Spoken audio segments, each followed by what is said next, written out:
अस्सलाम वालेकुम स्टूडेंट, जैसे कि आप सबको मालूम है कि मेरे चैनल में मैथ और कंप्यूटर की वीडियोस बनाकर अपलोड किया जा रहा है। तो आज के इस वीडियो में हम लोग जो डिस्कस करने वाले हैं वो है chapter number 11 fundamental concept of geometry.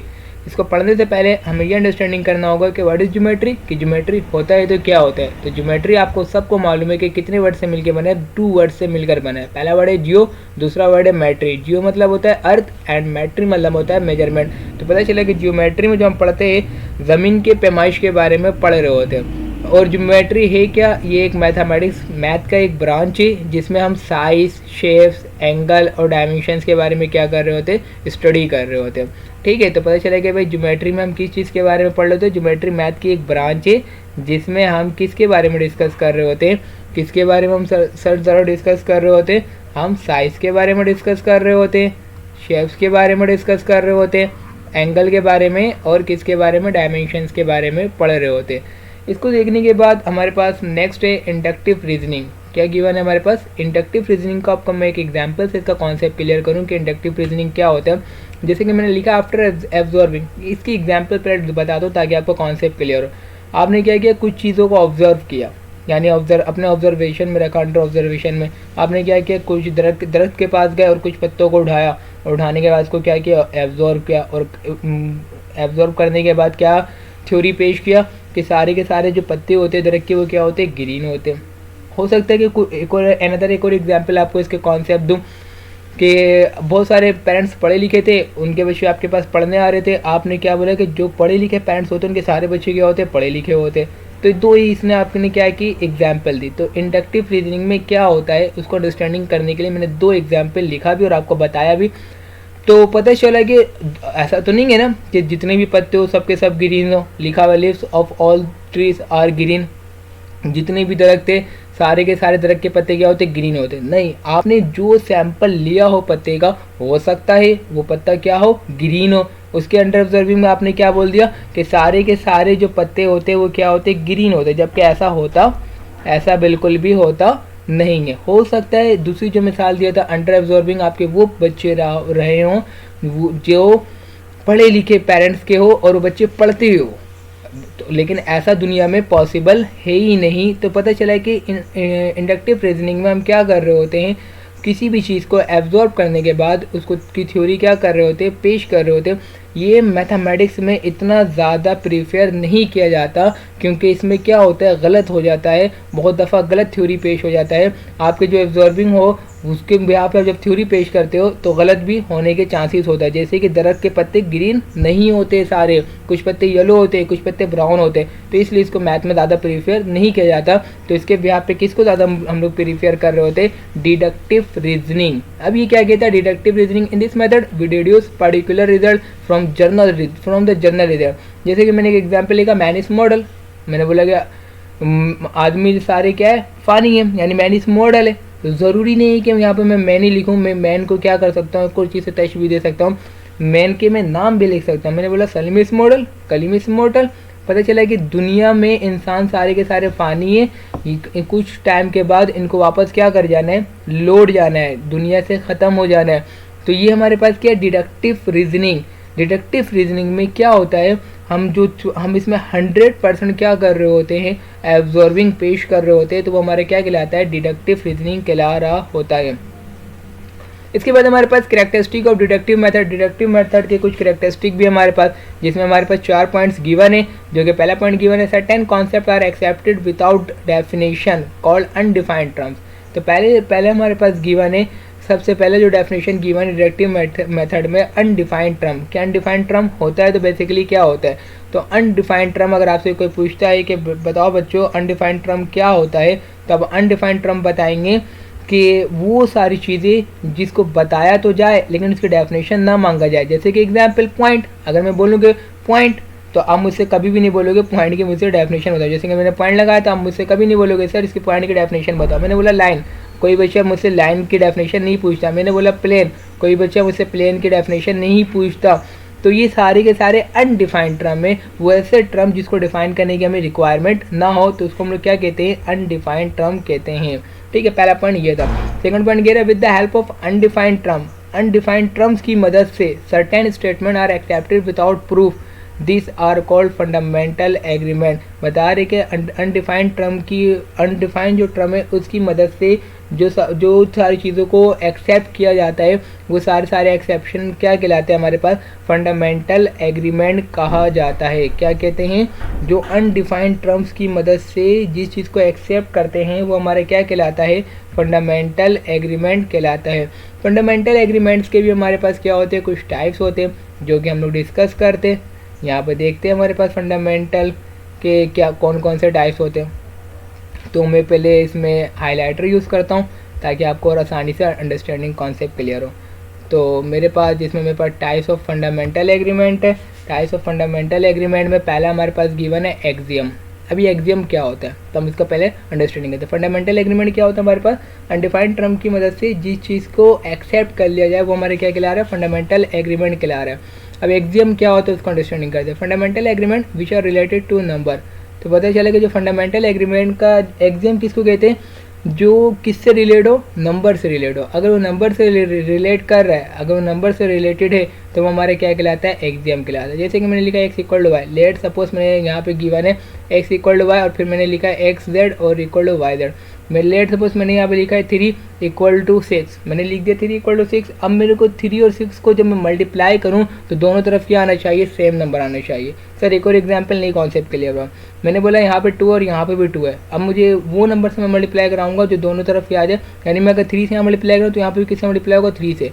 यहाँ पे मेरे पास था 2 और यहाँ पे था मेरे पास 3, मैंने बोला 2 बराबर है 3 के। तो जब यहाँ पे और यहाँ पे जब नंबर मल्टीप्लाई करने के बाद जो चीज़ इक्वल आ जाए तो उस चीज़ को क्या कहते हैं, एक्सियम कहा जाता है।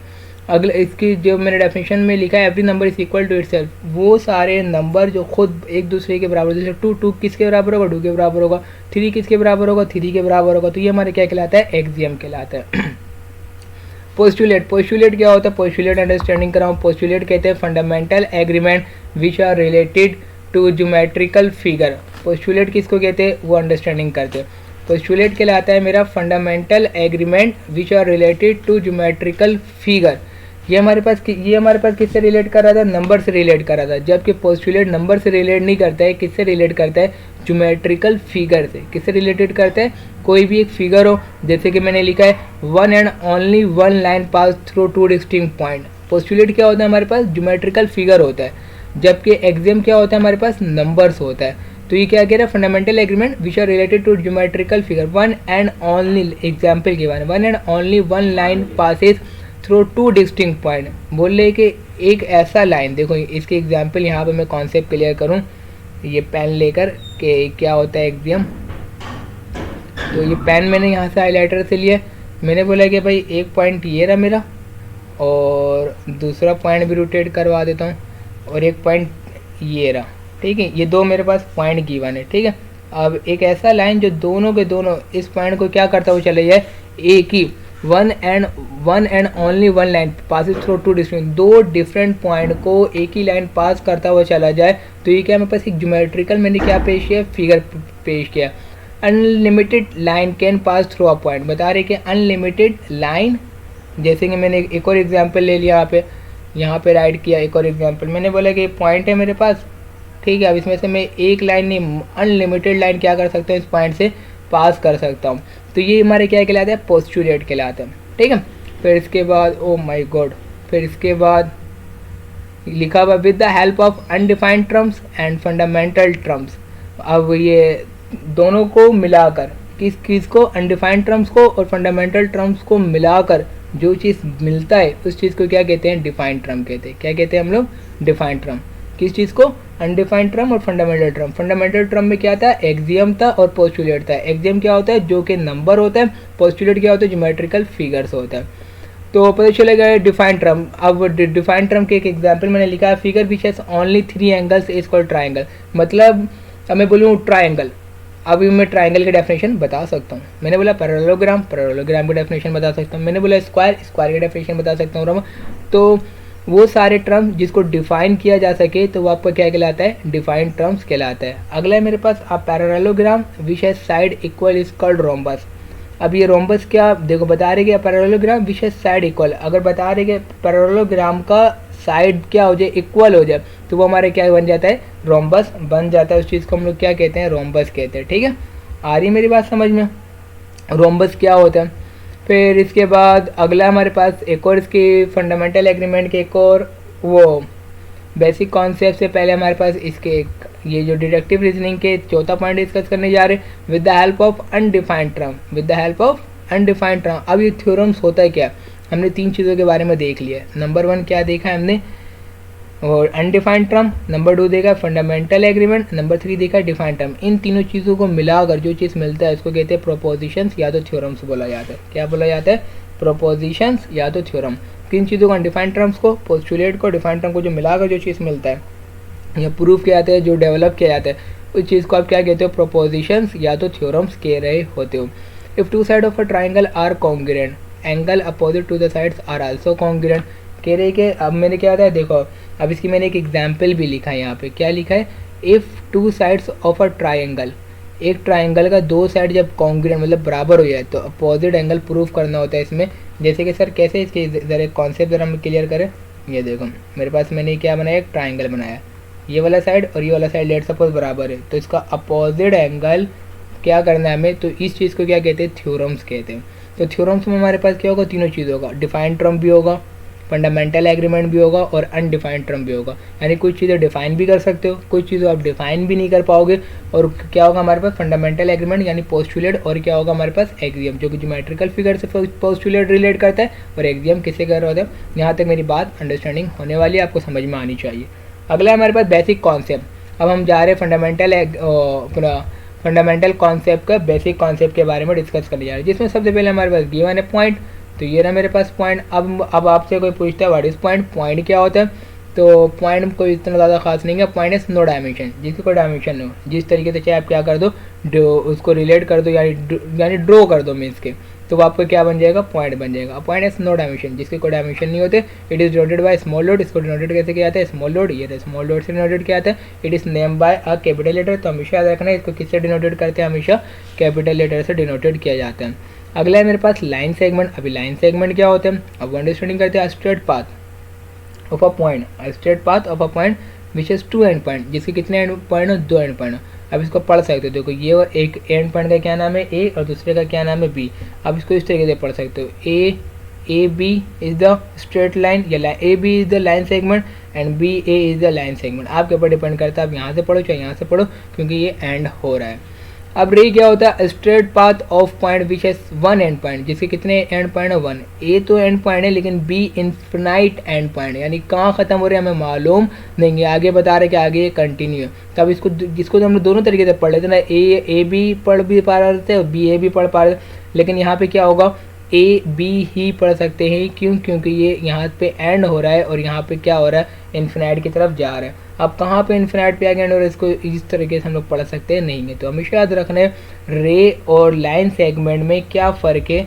रे और लाइन सेगमेंट में इतना सा अंतर है हमारे पास कि इसको हम दोनों तरीके से पढ़ पा रहे होते, जबकि हम क्या कर पा रहे होते, ये रे को दोनों तरीके से हम लोग नहीं पढ़ सकते। ठीक है, आ रही मेरी बात समझ में, कोई मसला है तो पूछें। आप इसको हाफ लाइन भी बोल सकते हैं। किसको हाफ लाइन सर हम लोग बोल सकते हैं, जो रे है ना, रे को और क्या बोला जाता है, हाफ लाइन भी बोला जाता है। क्या बोलते हैं हम लोग, हाफ लाइन भी रे को बोलते हैं। ठीक है, तो हमेशा याद रखना है रे आपको क्या कहलाता है। अगर हाफ लाइन की डेफिनेशन है तो आप रे की डेफिनेशन क्या कर सकते हैं, लिख सकते हैं, कोई मसले वाली बात नहीं है।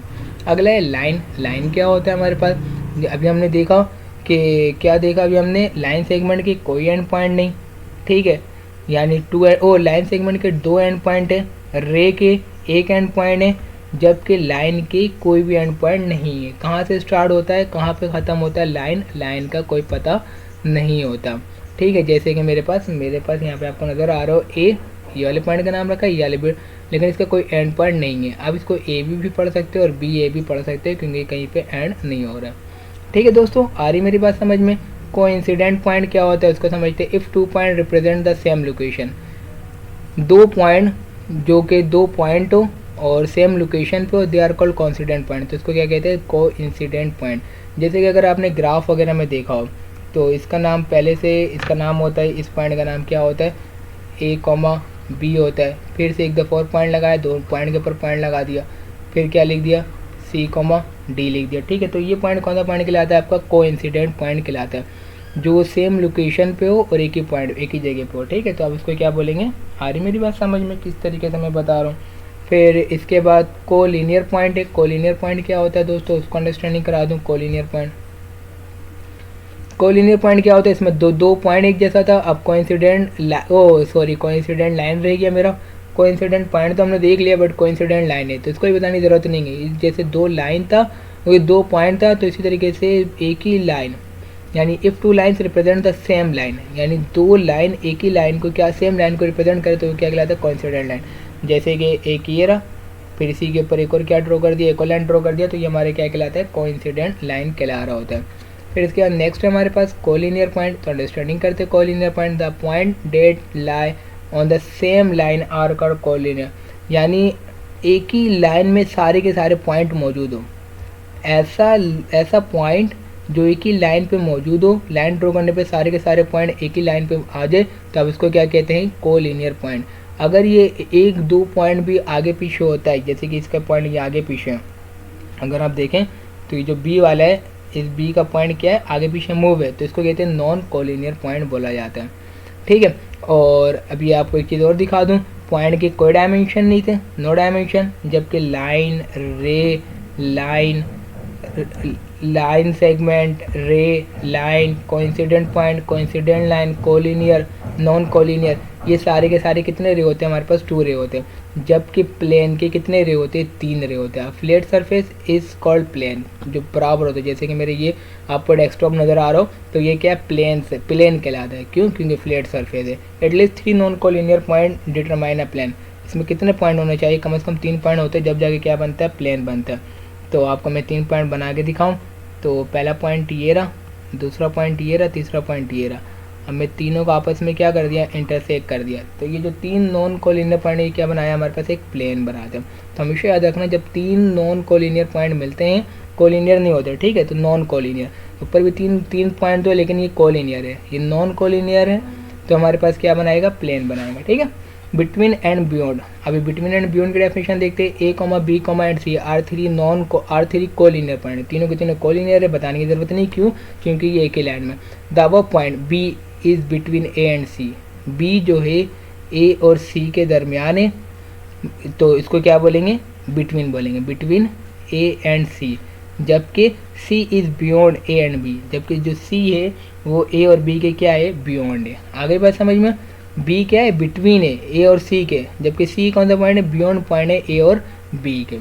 अगला है मेरे पास है कॉन्वेक्स सेट। अभी कॉन्वेक्स सेट सर क्या होता है हमारे पास, हमें ये अंडरस्टैंडिंग करवा दें। तो अच्छा बच्चों, कॉन्वेक्स सेट समझते हैं, कॉन्वेक्स सेट क्या होता है। A set of point is said to be a convex if 2 point contain 1 line, बता रहे 2 पॉइंट जो एक ही लाइन पर मौजूद हो। देखो ए पॉइंट और बी पॉइंट एक ही लाइन पर मौजूद है, और एक क्या बनाया हुआ है इन्होंने, एक सेट बनाया हुआ है। क्या बनाया हुआ है, पूरा का पूरा ये क्या है, इनका सेट बना हुआ है। तो ये हमारे पास क्या कहलाता है, कॉन्वेक्स, जिसमें इसके एग्जाम्पल मेरे पास गिवन है रे, लाइन और लाइन सेगमेंट, ठीक है। तो रे भी हो सकता है, लाइन भी हो सकता है, लाइन सेगमेंट भी हो सकता है, क्योंकि इसके पॉइंट क्या होंगे, एक ही जगह मौजूद होंगे। अगला है हमारे पास opposite ray.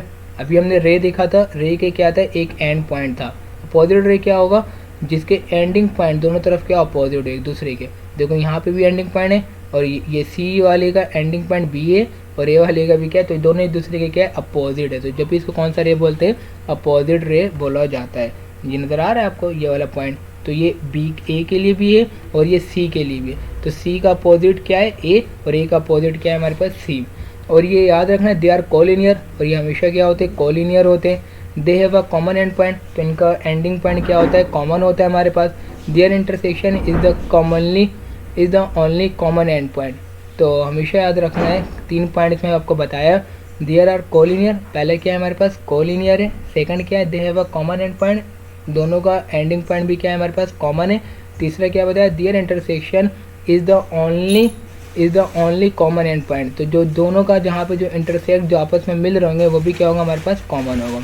Partition of a plane if a line L lies on a plane alpha. देखो अभी पार्टीशन ऑफ अ प्लेन क्या होता है, इसके बारे में अंडरस्टैंडिंग करा दूँ थोड़ा सा। अभी पार्टीशन ऑफ द प्लेन क्या है मेरे पास, अंडरस्टैंडिंग कॉन्सेप्ट के साथ इस पर बताता हूँ कि पार्टीशन ऑफ द प्लेन क्या है मेरे पास। देखो मेरे पास क्या है, 2 लाइन है, यहाँ पे आपको इसका कॉन्सेप्ट दिखाऊँ डायग्राम्स के थ्रू। आ गया मेरा भाई, हाँ यहाँ पे इसके एक लाइन मैंने यहाँ ड्रॉ किया है, सेकंड लाइन मैंने क्या किया यहाँ पे ड्रॉ किया है, और ये वाला भी ड्रॉ कर दिया एंड देन ये भी ड्रॉ कर दिया। ठीक है, अब मेरे पास दो लाइन क्या है पैरेलल है, एक H1 है जिसका मैंने नाम रखा हुआ है, और इसका क्या नाम रखा है मैंने H2, और इसका क्या नाम रख लिया मैंने अल्फ़ा नाम रख लिया। पार्टीशन ऑफ अ प्लेन क्या कहलाता है, हमारे पास एक लाइन यहाँ से आया और दोनों लाइन को क्या कर दिया पार्टीशन, यानी दो हिस्सों में क्या कर दिया। तो इस प्लेन को कौन सा प्लेन बोला जाता है, पार्टीशन ऑफ अ प्लेन, जो क्या कर दे दो या दो से ज़्यादा हिस्सों में जिसका सबसेट बना दे या डिवाइड कर दे, तो वो हमारे क्या बन जाता है, पार्टीशन ऑफ अ प्लेन बन जाता है। अब अगला है हमारे पास एंगल। अब ये एंगल क्या होता है, एंगल को कॉन्सेप्ट के साथ क्लियर करूँ। एंगल की बहुत सारी डेफिनेशन आपको मिल जाएगी। An angle is a union of two non collinear rays having a common end point. दोनों का एंडिंग पॉइंट क्या होता है, सेम होता है, और दोनों के दोनों क्या होते हैं, नॉन कोलिनियर लाइन होते हैं। सर ज़रा इसके कॉन्सेप्ट के साथ एक एग्जाम्पल बताइए ज़रा।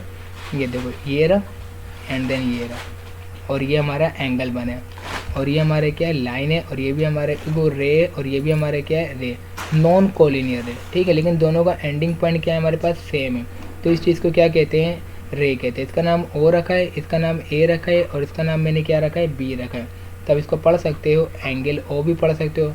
ठीक है, अब इसको पढ़ सकते हो एंगल ओ ए बी पढ़ सकते हो, angle angle O A B भी पढ़ सकते हो।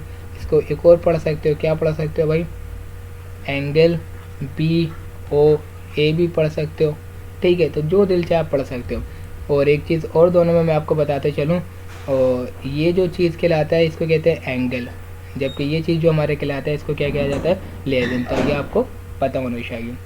अगला है मेरे पास टाइप्स ऑफ एंगल। तो हमारे पास सबसे पहला है एक्यूट एंगल। तो एक्यूट एंगल देखते हो, an angle which is less than 90 degree is called acute angle.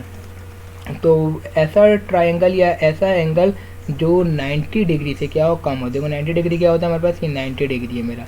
अगर मैं इसको कम कर दूंगा तो ये मेरा क्या बन जाएगा, एक्यूट एंगल। क्यों, रीज़न क्या है, क्योंकि 90 डिग्री से हमारे पास क्या है, कम है। ठीक है, आगे बात समझ में। अगला है हमारे पास राइट एंगल। राइट एंगल क्या होता है सर, ज़रा राइट एंगल हमें कॉन्सेप्ट के साथ क्लियर करें। अभी मैंने बताया ऐसा एंगल, क्या बताया मैंने, हाँ बच्चों क्या बताया, जो 90 डिग्री से कम हो। अब जो ऐसा एंगल जिसके अंदर क्या बन जाए, एक 90 डिग्री बन जाए, क्या बन जाए हमारे पास, 90 डिग्री हो, यानी राइट एंगल ट्रायंगल हो जाए। तो एक अगर हमारे पास परपेंडिकुलर लाइन बन जाए 90 डिग्री बन जाए, तो वो एंगल कौन सा एंगल कहलाता है, हमारा राइट एंगल कहलाता है। ऑब्ट्यूज क्या होता है हमारे पास, 90 से बड़ा हो। ठीक है, 90 से कम नहीं, 90 से क्या हो, बड़ा हो। तो 90 से बड़ा है तो कुछ भी हो सकता है, जरूरी नहीं 120 हो सकता है ये। ठीक है, तो 120 डिग्री है, तो ये हमारे क्या ऑब्ट्यूज एंगल है। स्ट्रेट लाइन क्या होता है हमारे पास, जिसमें हमारे से एक स्ट्रेट लाइन ड्रॉ और कितना एंगल बनाओ, 180 का। अगर 180 का एंगल बन रहा है तो हमारे क्या कहलाता है, वो हमारा कहलाता है स्ट्रेट एंगल। ठीक है, तो आगे आई होप, मुझे उम्मीद है कि आपको मेरी बात अंडरस्टैंडिंग हो रहा होगा, समझ में आ रहा होगा। रिफ्लेक्स एंगल समझते हैं। रिफ्लेक्स एंगल क्या होता है हमारे पास, रिफ्लेक्स एंगल क्या होता है, स्ट्रेट एंगल क्या होता है, 180 वाला था। ठीक है, ये 180 से भी क्या होगा, बड़ा होगा, बट 360 से क्या होगा, छोटा होगा। ठीक है, तो ये हमारे पास हो सकता है, क्या हो सकता है हमारे पास, 210 हो सकता है। अगर मैं इसको स्ट्रेट बनाता हूँ तो 180 डिग्री बनता है। रिफ्लेक्स एंगल क्या होता है, 180 से बड़ा होना चाहिए, और 360 से क्या होना चाहिए, छोटा होना चाहिए। अगर ये यहाँ से आगे कंप्लीट यहाँ पर आगे मिल जाता तो हमारे पास क्या बन जाता, 360, तो जिसको क्या कहते हैं, फुल सर्कल बोला जाता है, तो एक सर्कल बन जाता। इंटीरियर एंड एक्सटीरियर एंगल समझते हैं। इंटीरियर और एक्सटीरियर एंगल क्या होता है हमारे पास, तो मैं इसका डेफिनेशन नहीं पढ़ रहा हूँ, हमारा तो फिर वीडियोस लंबी हो जाएगी, तो मैं आपको इसका बस कॉन्सेप्ट क्लियर कर रहा हूँ कि ये होता है क्या। देखो यहाँ पे जो एंगल बने तो इसको कहते हैं इंटीरियर एंगल। यहाँ पे जो एंगल क्रिएट किया गया है इसको कहते हैं exterior angle. An angle date is one on the inside of a shape is called, जो शेप के अंदर जो एंगल क्रिएट करे इंटीरियर एंगल, आउटसाइड जो शेप के बाहर जो एंगल क्रिएट करे उसको क्या कहते हैं हम लोग, एक्सटीरियर एंगल बोला जाता है। एडजेसेंट एंगल, एडजेसेंट एंगल क्या होता है उसको मैं कॉन्सेप्ट अंडरस्टैंडिंग के साथ क्लियर कर दूँ आपको। तो ये मेरे पास क्या है, राइट एंगल, एक एंगल ले लो, एक्यूट ले लो, कोई सा भी ले लो। अब इसने क्या किया, दोनों एंगल को, यहाँ पे जो एंगल बना हुआ था इन दोनों एंगल को क्या कर दिया, इक्वली एक ही आर्म से क्या कर दिया, डिस्ट्रीब्यूट कर दिया। अब मैं अगर यहाँ पे नाम रख दूँ, इसका नाम रख दिया एंगल 1 और इसका नाम मैंने क्या रख दिया, angle 2। Two angles are called adjacent angle, दो एंगल जो कि दोनों के दोनों के एडजेसेंट है। If they have a common arm, दोनों का एक आर्म क्या होगा, कॉमन होगा, और वर्टेक्स भी क्या होगा, कॉमन होगा। हर तरह कैसे, ये देखो यहाँ पे ये जो चीज़ आपको नज़र आ रहा है वर्टेक्स है, ये एंगल 1 के लिए भी है और एंगल 2 के लिए भी है। और ये जो चीज़ है हमारे क्या है आर में, तो ये जो दोनों एंगल है दोनों एक दूसरे के क्या है एडजेसेंट एंगल है, ठीक है। अब कॉम्प्लीमेंट्री सर क्या होगा, एडजेसेंट जब दो एडजेसेंट एंगल को क्या किया जाए, सम किया जाए। ये देखो मैं लिखा है when sum of adjacent angle, जब दो एडजेसेंट एंगल को सम करने पे क्या आ जाए 90 डिग्री आ जाए, तो उस एंगल को क्या कहते हैं, कॉम्प्लीमेंट्री एंगल बोला जाता है, ठीक है। तो अगर यहाँ पे सिंपल 90 डिग्री बना होता तो राइट एंगल कहलाता, लेकिन जब इसको दो एडजेसेंट एंगल को करके 90 डिग्री बनाया गया तो वो हमारे क्या कहलाता है, कॉम्प्लीमेंट्री एंगल कहलाता है। तो इसी तरीके से दो एडजेसेंट एंगल को सम करने पे क्या आ जाए हमारे पास 180 डिग्री आ जाए, तो 180 डिग्री आ गया हमारे पास। तो इस एंगल को क्या बोला जाता है, सप्लीमेंट्री एंगल। यहाँ पे कुछ एंगल होगा और एंगल यहाँ पर कुछ होगा, ठीक है। बट आ रही मेरी बात, आई होप, मुझे उम्मीद है कि मेरी बात समझ में आ रही होगी। इसी तरीके से आपको MCQs भी यहाँ पे बताते चलूँ, तो मैं यहाँ पे लिख सकता हूँ, सर क्या लिख सकते हैं, measurement angle 1 plus measurement angle 2। तो मैंने बोला measurement angle 1 plus measurement angle 2 दोनों का प्लस करने पे क्या आ गया 90 डिग्री, तो ये हमारे पास क्या बन गया, कॉम्प्लीमेंट्री एंगल बन चुका है, ठीक है। तो इसी तरीके से MCQs आता है बोर्ड के पेपर में, क्या MCQs आता है हमारे पास, कॉम्प्लीमेंट्री और कॉम्प्लीमेंट्री ऑफ 30, ठीक है। ये हमारे पास आ रहा है कॉम्प्लीमेंट्री ऑफ कहाँ गया मेरा कर्सर, कॉम्प्लीमेंट्री ऑफ 40, ठीक है। तो अब मेरे को बताने के इसमें कितना ऐड किया जाएगा, 90 बने तो 50, तो इसका क्या ऑप्शन सही होगा 50। तो इसी तरीके से नीचे वाले का भी आ रहा होता है। अगला है मेरे पास वर्टिकली अपोजिट एंगल। तो वर्टिकली अपोजिट एंगल का अंडरस्टैंडिंग करवा देता हूँ कि वर्टिकली अपोजिट एंगल क्या होता है। आप लोग मुझे कमेंट्स भी कर सकते हैं कि वर्टिकली अपोजिट एंगल क्या होता है। तो मैं पहले इसके डायग्राम्स बनाऊँ ताकि आपको कॉन्सेप्ट आसानी से इसका क्लियर हो जाए। एक एंड देन दो, यहाँ पे भी रे बना लो, रे बना लो, रे बना लो, और यहाँ पे भी रे बना लो, ठीक है। जब two angles whose arm from two pairs of opposite ray are cut, जब दो वर्टिकल लाइन अपोजिटली क्या करे, एंगल क्रिएट कर दे। जब दो वर्टिकल लाइन जब दो आपस में एंगल क्रिएट करते हैं, यानी दो लाइन जब दोनों लाइन आपस में क्या हो जाए, एक ही पॉइंट पर इंटरसेक्ट हो जाए, और फिर जो एंगल जो क्रिएट होता है, ये वाला जो एंगल 1 है वो बराबर होगा हमेशा किसके बराबर होगा, एंगल 2 के। अगर मैं यहाँ पे बनाऊँ और यहाँ पे बनाऊँ तो एंगल 3 बराबर होगा हमेशा किसके बराबर होगा, एंगल 4 के। तो वो अपोजिट वर्टिकली अपोजिट एंगल किसको बोलते हैं, जब दो लाइन एक पॉइंट पर इंटरसेक्ट करने के बाद जो एंगल क्रिएट करे वो दोनों का दोनों एंगल आपस में एक दूसरे के इक्वल हो, तो उसको क्या बोलते हैं, वर्टिकली अपोजिट एंगल बोला जाता है। अब ट्राइंगल क्या होता है, ट्राइंगल मुझे बताने की ज़रूरत ही नहीं है, आप लोगों मुझे उम्मीद है आप लोग सबको मालूम होगा। जिसके पास 3 साइड्स हो, ठीक है, 1 side 2 side and then 3 side, 3 angle भी हो एज वेल एज 3 वर्टेक्स भी हो, तो उस फिगर को आप क्या बोलते हैं, ट्राइंगल बोला जाता है। Types of triangle according to the angle, अब ट्राइंगल के टाइप्स को पढ़ने जा रहे हैं, किसके मुताबिक, एंगल्स के मुताबिक पढ़ने जा रहे हैं। तो पहला है मेरे पास a triangle having no angle acute. अब ये ट्राइंगल हम पढ़ते, पहले एंगल हमने देखा है, हम किसके बारे में देख रहे हैं, ऐसा ट्राइंगल जिसका तीनों को तीनों एंगल 90 डिग्री से कम हो, तो वो उसको क्या कहते हैं, एक्यूट एंगल ट्राइंगल बोला जाता है, ठीक है। अब राइट एंगल ट्राइंगल क्या होगा, आप सारे मिलके बताओ। हाँ शाबाश, एक एंगल क्या होगा हमारे पास 90 डिग्री होगा, शाबाश। तो ये एक एंगल क्या बनाया इसने, 90 डिग्री बना रहा है, तो ये हमारे क्या बन गया, राइट एंगल ट्राइंगल बन गया। ऑब्ट्यूज क्या होगा हमारे पास, बच्चों बताओ सारे मिलके। तो ऑब्ट्यूज क्या होगा हमारे पास, ऐसा ट्राइंगल जिसका एक एंगल क्या हो 90 डिग्री से भी बड़ा हो, 90 डिग्री से कम है तो एक्यूट है, 90 डिग्री है तो राइट है, और 90 डिग्री से भी बड़ा है तो वो ऑब्ट्यूज एंगल ट्राइंगल है। अभी हमने एंगल के मुताबिक देखा, आप साइड के मुताबिक देखते हैं। Scalene triangle, a triangle having no sides are congruent, ऐसा ट्राइंगल जिसके तीनों के तीनों साइड क्या हो, एक दूसरे के बराबर ना हो, तीनों के तीनों साइड डिफरेंट हो, तीनों के तीनों साइड इक्विवेलेंट ना हो, तो अब उसको क्या बोलेंगे, स्केलेन ट्राइंगल। तो सर कैसे, ज़रा ये देखो, मैं इसके कॉन्सेप्ट आपको एक डायग्राम्स के थ्रू कॉन्सेप्ट क्लियर कर दूं। ये वाले एंड देन ये वाला और ये वाला, हो सकता है ये 2 सेंटीमीटर हो, ये 3 सेंटीमीटर हो, और ये कितना सेंटीमीटर, तीनों साइड एक दूसरे के बराबर, तीनों साइड यानी इक्विवेलेंट नहीं है, कॉन्ग्रुएंट नहीं है, तो ये क्या बन गया, आइसोसेलेस क्या कहता है, 2 sides are same but 1 side are different. ये भी थी, ये ये भी 3 है, ये कितना है 2 सेंटीमीटर है। तो इसका मतलब ये कौन सा ट्राइंगल है, आइसोसेलेस ट्राइंगल है। इक्विलेटरल ट्राइंगल सर क्या होगा, ज़रा इक्विलेटरल ट्राइंगल बताइए ज़रा। इक्विलेटरल ट्राइंगल में तीनों का तीनों साइड क्या होंगे, एक दूसरे के बराबर होंगे, ठीक है। कोऑर्डिनेटर क्या होता है, a figure bounded 4 straight line, 4 straight line को जब एक दूसरे के साथ कनेक्ट किया जाता है तो वो क्या कहलाता है, कोऑर्डिनेटर। तो पता चलेगा जिसमें 4 लाइन आता है वो क्या कहलाता है, कोऑर्डिनेटर। सर 4 लाइन वाला तो हमने तो पढ़ा था, स्क्वायर होता है, रेक्टेंगल होता है। तो ये सब अभी हम आगे चल के इसी में देखेंगे, वो सारे के सारे क्या होते हैं, इसके टाइप्स होते हैं, ठीक है। तो पता चलेगा 4 बॉन्डेड लाइन, ठीक है, कितने 4 bonded line, 4 straight bonded line, तो 1 2 3 4, तो ये चीज़ हमारे क्या कहलाता है, कोऑर्डिनेटर।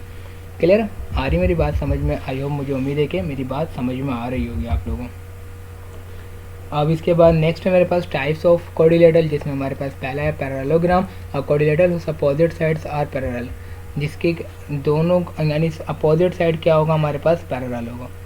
जैसे कि मैंने यहाँ पे भी ले लिया, एंड देन थोड़ा सा मुझे बनाने में थोड़ा सा, तो मैं जब ये वाला और ये वाला साइड दोनों एक दूसरे के पैरेलल है, और ये वाला एक दूसरे के क्या है, हमारे पास पैरेलल है, तो जब एक दूसरे के जब बराबर होता है इसको क्या कहते हैं, पैरेललोग्राम बोला जाता है, ठीक है। तो अपोजिट साइड्स क्या होगा, इसका पैरेलल होता है। रेक्टेंगल क्या होता है सर, रेक्टेंगल, हाँ, और पैरेललोग्राम को अगर आपको लिखने की बात की जाए तो ये वाला और ये वाला, और इसके ऊपर क्या लगा देते हैं, एम, तो पैरेललोग्राम पढ़ रहे होते हैं इसको, और उसका नाम क्या है, ABCD, जो भी नाम आपको रखना है वो रख लो, ठीक है। फिर इसके बाद आपके पास रेक्टेंगल है। रेक्टेंगल क्या होता है, पैरेललोग्राम में, ठीक है, किसमें, पैरेललोग्राम, अगर आप यानी चारों का चारों एंगल क्या बन जाए हमारे पास, पैरेललोग्राम उस एंगल आर राइट, यानी पैरेललोग्राम का शेप क्या हो जाए हमारे पास, राइट एंगल बना ले। कितना एंगल बना ले, 90 डिग्री बना ले। तो अगर 90 डिग्री बना लेता है तो वो हमारा क्या बन जाता है, रेक्टेंगल बन जाता है। अब इसके बाद नेक्स्ट हम लोग देखेंगे रोम्बस। रोम्बस क्या कहते हैं, parallelogram whose all sides are congruent, जिसकी चारों के चारों साइड क्या हो हमारे पास, इक्वल हो। अगर चारों साइड इक्वल है तो उसको क्या कहते हैं, रोम्बस कहते हैं। क्लियर है, आ रही मेरी बात समझ में। अब चारों साइड बराबर भी हो और उसमें क्या बन जाए हमारे पास, 90 डिग्री बन जाए। कितना डिग्री बन जाए, अगर 90 डिग्री क्रिएट कर गया तो वो हमारे क्या बन जाता है, स्क्वायर बन जाता है। फिर अगला है मेरे पास ट्रापेजॉइड। ट्रापेजॉइड क्या होता है, a quadrilateral whose only one pair of opposite sides are parallel, कोई सा भी एक साइड क्या होगा, इसका पैरेलल होगा, ठीक है। बस सिंपल, कितना साइड होता है पैरेलल, इसमें एक साइड पैरेलल होता है, ठीक है। तो फिगर तो सही नहीं बन रहा है थोड़ा, लेकिन चलेगा, ठीक है। तो ये वाला साइड और ये वाला साइड एक दूसरे के क्या पैरेलल है, जबकि ये दोनों साइड एक दूसरे के पैरेलल नहीं है, ठीक है। तो जो एक, अगर एक पेयर अपोजिट साइड का क्या बन रहा है, पैरेलल बन रहा है, तो ट्रापेजॉइड दोनों बन जाए तो पैरेललोग्राम कहला रहा होता है।